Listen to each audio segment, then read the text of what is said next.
से ही शिव मंदिरों में भक्तों का तांता लगा हुआ है। उज्जैन के महाकालेश्वर मंदिर में दर्शन के लिए श्रद्धालु देर रात से कतार में लगे हुए हैं।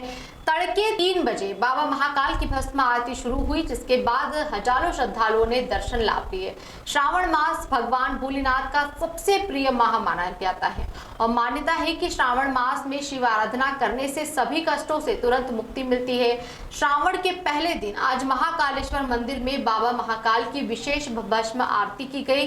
भस्म आरती के पहले बाबा को जल से नहलाकर पंचामृत अभिषेक किया गया, जिसमें दूध, दही, घी, शहद व फलों के रसों से अभिषेक हुआ। अभिषेक के बाद भांग और चंदन से भोलेनाथ का आकर्षण श्रृंगार किया गया और भगवान को वस्त्र धारण कराए गए। तत्पश्चात बाबा को भस्म चढ़ाई गई। भस्मीभूत होने के बाद झांझ, मंजीरे, ढोल, नगाड़े और शंखनाद के साथ बाबा की भस्म आरती की गई। भक्त आज के दिन का विशेष इंतजार करते हैं, इसलिए आज महाकाल के दरबार में सुबह से ही उत्साह और आनंद का माहौल है। दरअसल कोरोना के 2 वर्ष बाद यहां पहला अवसर है जब श्रावण माह में भक्तों पर किसी तरह की कोई पाबंदी नहीं है। यही कारण है कि भक्तों में काफी उत्साह है। श्रावण मास शिव जी का दिन है और शिव का दिन होने के कारण भक्तों में विषय ही जो शिव संप्रदाय से संबंधित होते हैं उनमें बड़ा उत्साह होता है। और ज्योतिर्लिंग महाकालेश्वर मंदिर में तो बड़ा ही उत्साह होता है, क्योंकि यहाँ पर भस्म आरती के नाम से जो मंगला आरती होती उसके कारण और उत्साह बढ़ जाता है। महाकालेश्वर दक्षिण मुखी है और दक्षिण मुखी होने के कारण इस ज्योतिर्लिंग का 12 ज्योतिर्लिंग में विशेष महत्व है। इसलिए यहाँ पर भगवान की भस्म आरती जो प्रतिदिवस होती है, आज प्रथम दिन श्रावण का है।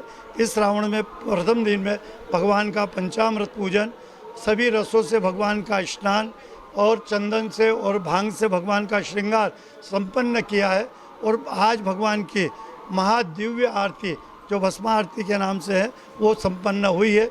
और यहाँ से भगवान महाकालेश्वर का आशीर्वाद सभी भक्तों को हम लोग भगवान का देते हैं कि सारे भक्त सुखी रहे, स्वस्थ रहे, मस्त रहे और उनकी शिव में भक्ति रहे और ऐसी ही भक्ति और ऐसा उत्साह इस श्रावण महीने में सभी भक्तों का बना रहे। श्रावण महीने में दर्शन करने का क्या विशेष महत्व है? देखिए, ये शिव का मास कहलाता है, जैसे कि कार्तिक मास विष्णु का महीना कहलाता है, जिसमें विष्णु के दर्शन करने से पुण्य फल की प्राप्ति हो।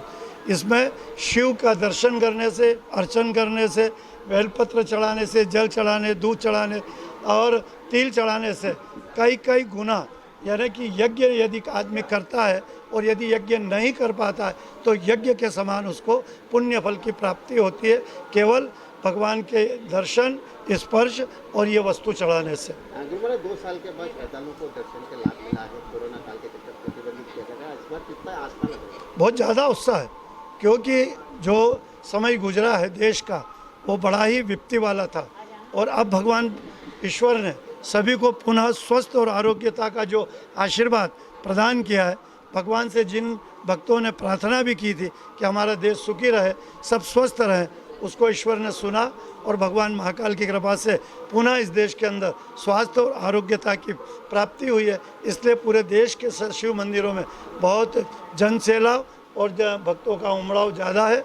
और अब से इस बार कांवड़ यात्रा भी बड़ी धूमधाम से पूरे देश में निकलेगी, जिसका भी स्वागत पूरे देश के